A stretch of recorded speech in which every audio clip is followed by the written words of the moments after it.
Film ini dibuka dengan memperlihatkan keadaan suatu desa bernama The Celtic yang sedang bertarung dengan pasukan Romawi. Mereka di sana bertahan demi menyelamatkan lahan mereka yang hendak diambil alih.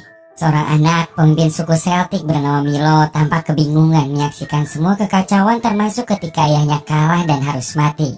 Tak perlu waktu lama, dengan kekuatan dan jumlahnya yang sangat banyak, akhirnya Romawi pun berhasil mengalahkan The Celtic.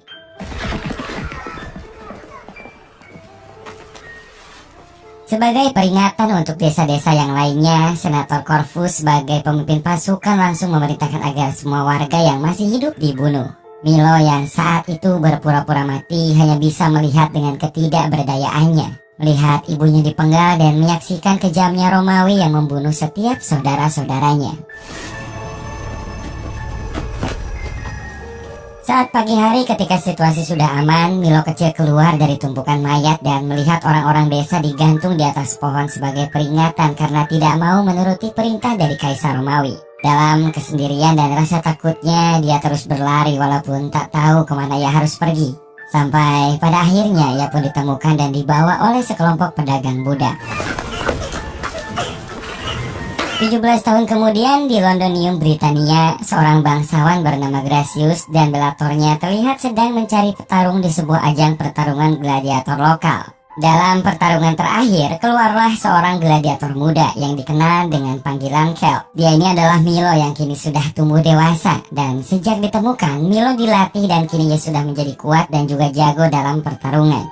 Tak perlu waktu lama, bahkan dengan mudahnya ia menjatuhkan semua lawannya. Kelincahannya sekaligus kecepatannya dalam menyerang membuat semua penonton di sana menyoraki namanya, termasuk Gracius dan belatornya yang tertarik untuk membeli Kel.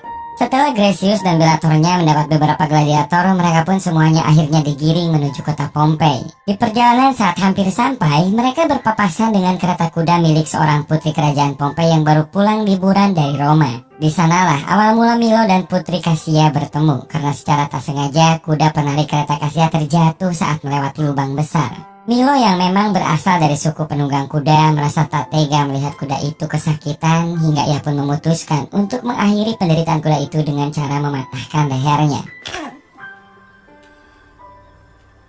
Tak lama setelah kejadian itu, tibalah mereka di kota Pompei, sebuah kota yang berdiri tepat di depan gunung raksasa Vesuvius. Banyak ahli sejarah nih guys yang mengatakan kalau Pompei adalah Las Vegasnya Romawi pada saat itu.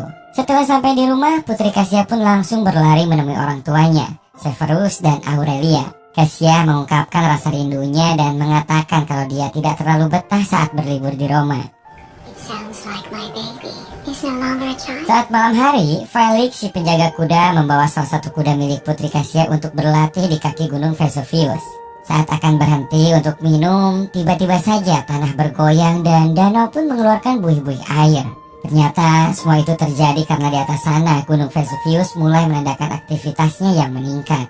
Vires si kuda putih menjadi panik dan langsung berlari kembali. Sementara Felix sayangnya ia terperosok ke dalam tanah yang saat itu terbelah.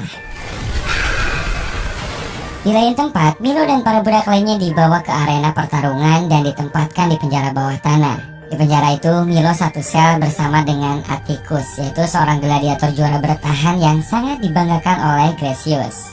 Berlanjut keesokan harinya di arena pertarungan Pompei, para budak gladiator sedang berlatih untuk mempersiapkan pertandingan yang akan dilakukan esok hari. Atticus si juara bertahan akan mendapatkan kebebasannya sebagai budak jika dia berhasil menang dalam pertandingan esok hari. Atticus di sana begitu bersemangat untuk latihan, apalagi ketika mengetahui kalau lawannya adalah teman satu selnya semalam, yaitu Milo. Di sini Atticus sebenarnya adalah orang yang ramah, tetapi Milo yang sudah terselimuti dengan kebencian sejak kecil memilih untuk tidak percaya dan tampak beringas kepada siapapun. Di tengah pertarungan, seorang gladiator yang ternyata menyimpan dendam sama Milo hendak menyerangnya dengan sebuah belati kecil. Tetapi untung saja Atticus yang menyadari hal itu langsung mendorong Milo dan menendang pria itu sampai dia jatuh tersungkur. Belator kemudian datang untuk menenangkan keadaan agar keributan tak berkelanjutan. Dan saat itulah Milo pun menyadari kalau Atticus telah menyelamatkannya. Setelah latihan selesai, Milo pun bertanya mengapa Atticus menyelamatkannya saat latihan tadi. Padahal jelas-jelas besok mereka berdua akan bertarung sampai mati. Atticus selalu menjawab kalau seorang gladiator harus mati dengan serangan dari depan, bukan dari belakang. Satu lagi, ia juga berjanji kalau besok pedangnya lah yang akan membunuh Milo langsung dari depan.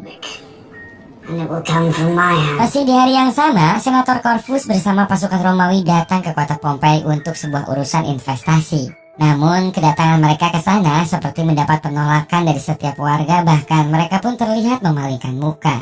Severus dan istrinya berusaha seramah mungkin menyambut kedatangannya agar Roma mau berinvestasi untuk pembangunan kota Pompei. Severus juga mempertanyakan tentang kabar Kaisar Roma yang baru. Corvus pun menjawab kalau Kaisar dalam keadaan baik dan sangat dicintai oleh rakyatnya. Penjelasan Corvus ternyata berbanding terbalik dengan apa yang dikatakan Cassia kepada ibunya. Dia tahu kedatangannya pasti punya niat lain selain investasi, karena saat ini keadaan kerajaan Roma sedang tidak beres sejak Kaisar baru berkuasa. Di sana ternyata para petinggi banyak yang membodohi Kaisarnya demi keuntungan pribadi. Dan benar saja, kedatangan Senator Corvus ternyata punya tujuan lain. Saat dijelaskan mengenai apa saja kerjasama pembangunan yang akan dikerjakan, Corvus justru menawarkan kesepakatan lain. Ia juga menjelaskan kalau kedatangannya ke sini bukan perintah dari Kaisar, tapi walau begitu, ia secara pribadi akan tetap berinvestasi. Namun dengan syarat, ia harus menikah dengan Cassia. Di sisi lain, Milo dan Atticus dibawa ke pesta penyambutan senator untuk ditawarkan dan dijual kepada wanita-wanita kaya yang hadir di acara itu. Ternyata nih guys, malam itu juga Cassia menyadari kehadiran Milo dan tampak terus memperhatikan seperti ada rasa ketertarikan di matanya. Saat itulah tiba-tiba gempa kembali terjadi dan membuat kuda-kuda kesayangan Cassia berontak di kandangnya. Karena Felix si penjaga kuda menghilang, akhirnya Cassia pun langsung menyuruh Bellator untuk membawa Milo ke kandang. Saat berada di depan kandang, Milo pun meminta agar dirinya masuk sendirian. Bellator awalnya tentu saja ragu karena Milo adalah seorang gladiator yang bisa saja tiba-tiba berontak. Tapi akhirnya dia pun tidak bisa menolak ketika Cassia sudah mengizinkannya. Tak lama kemudian, Cassia masuk menyusul dan ternyata Milo sudah berhasil menenangkan kudanya. Di dalam sana, mereka sempat berbincang dan Cassia menanyakan kenapa Milo bisa dengan mudah menenangkan kudanya. Milo pun menjawab karena ia berasal dari suku penunggang kuda, namun seluruh sukunya saat itu sudah tiada karena dibantai oleh Romawi. Pada awalnya Milo pun mengira kalau Cassia adalah bagian dari mereka, tapi Cassia pun menegaskan kalau dia bukanlah bagian dari mereka. Ini semua dikarenakan bentuk kerjasama ayahnya bersama Roma demi investasi pengembangan kota Pompei. Ketika mereka semakin larut dalam perbincangan, Senator Corvus datang dan langsung memerintahkan agar Milo segera turun dari kuda. Sebuah perbuatan yang lancang dan harus dihukum mati ketika seorang budak berani-beraninya menaiki kuda seorang putri Pompei. Milo sendiri tampak semakin emosi setelah sekian lama ia kembali melihat sosok seorang pembunuh keluarganya. Untung saja berkat pembelaan putri Cassia, akhirnya Milo pun hanya dihukum 15 cambukan. Setelah pelaksanaan hukuman itu, di sel tahanan Atticus membantu Milo membersihkan lukanya dengan minuman. Tetapi tiba-tiba saja gempa kembali datang yang diyakini sama Atticus sebagai pertanda dari dewa. Milo rupanya juga memiliki pendapat yang sama. Dia merasa kalau ini adalah tanda dari para dewa kalau kini sudah waktunya dia membalaskan dendam atas pembantaian keluarganya oleh Corvus. Di sana, Atticus juga mengakui kalau 20 tahun yang lalu pasukan Roma juga datang dan membantai seluruh keluarganya. Menyadari kalau ternyata mereka memiliki latar tragis yang sama, untuk pertama kalinya Milo pun memperkenalkan siapa nama aslinya, serta berniat untuk membalaskan dendamnya bersama. Keesokan harinya, perlombaan para gladiator akan segera dimulai dengan perubahan rencana karena adanya Senator Corvus perwakilan dari Roma. Semua penduduk tampak berbondong-bondong datang ke arena untuk menyaksikan pertarungan besar kali ini. Di bawah sana, Gracius sempat meminta penundaan pertandingan karena keadaan stadium yang sudah retak-retak dan takutnya nanti ambruk ketika sudah dipenuhi penonton. Namun, Severus menolak karena tak mau mengecewakan Corvus dan lebih jauhnya menghambat proses kerjasamanya dengan Roma. Milo dan Atticus digiring keluar sel menuju arena. Atticus yang seharusnya mendapat pertarungan terakhir untuk memenangkan kebebasannya kini telah dikhianati. Tidak ada lagi pertarungan tunggal, tetapi pertarungan antara beberapa gladiator yang dirantai di sebuah tiang kayu melawan puluhan gladiator Roma. Milo menyebut kalau ini bukanlah sebuah pertarungan, melainkan sebuah pembantaian yang berencana. Pertarungan pun dimulai, mereka mulai dihujani sama tombak dan untung saja Milo bertindak cepat memberikan mereka perintah untuk melindungi diri.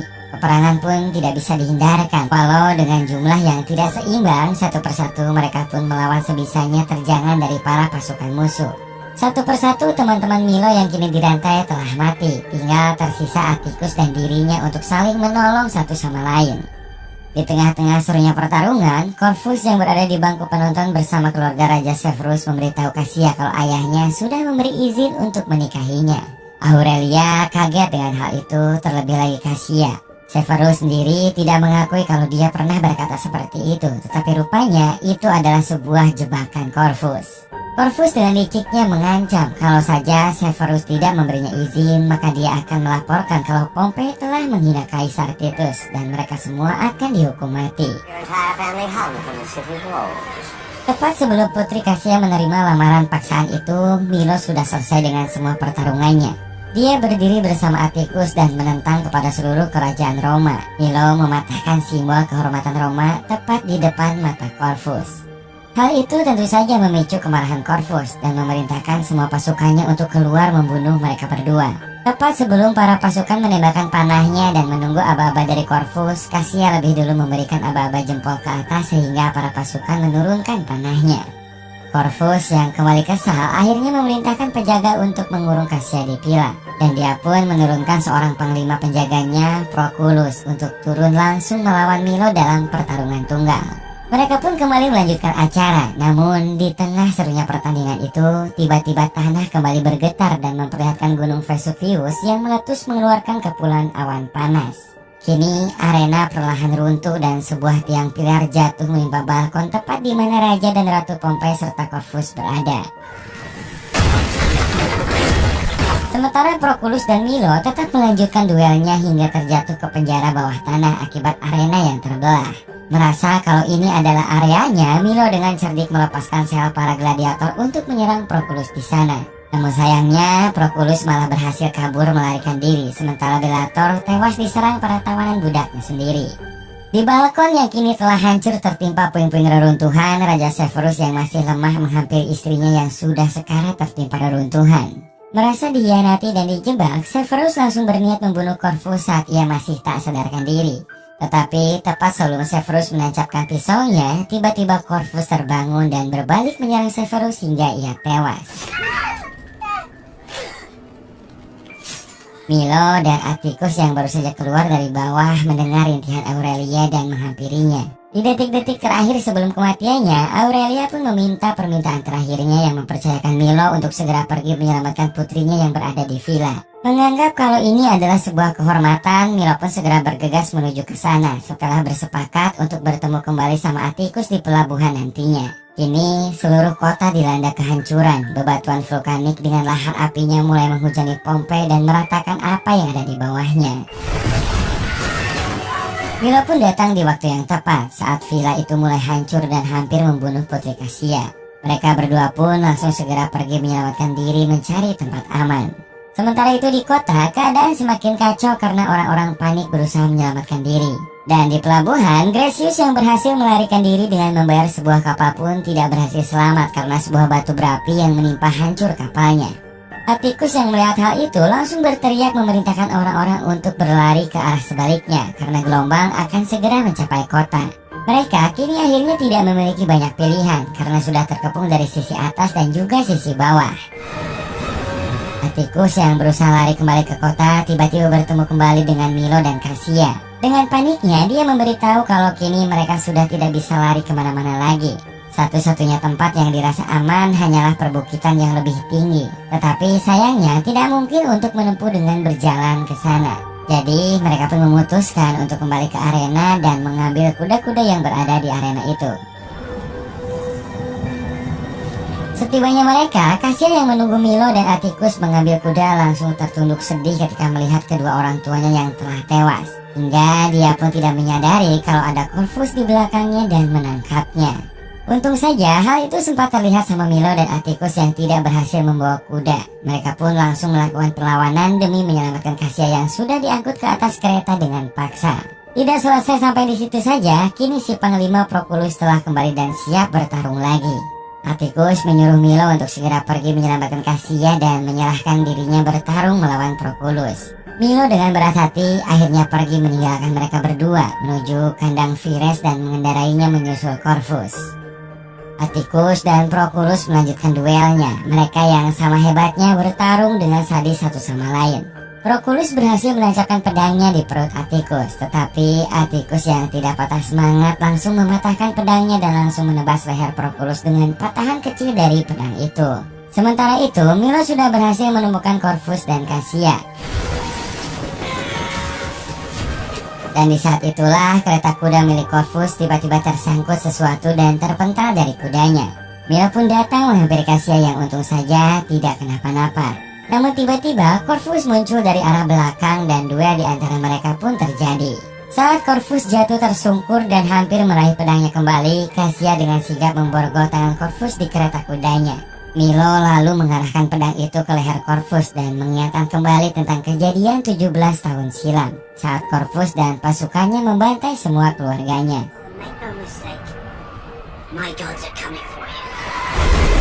Milo pun tidak membunuh Corvus dengan tangannya langsung, melainkan membiarkan dia mati terkepung lahar dan awan panas dari gunung Vesuvius yang kembali menggelegar.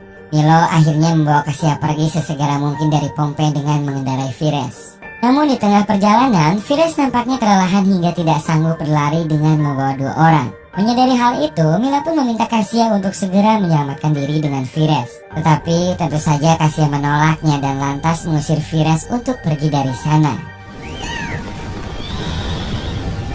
Mereka berdua akhirnya memutuskan untuk menghabiskan sisa waktu bersama dengan saling memandang satu sama lain. Dan keduanya pun tewas membatu akibat abu vulkanik yang menyelimuti mereka, serta berhasil menimbun kota Pompei hingga kota itu hilang dari peradaban.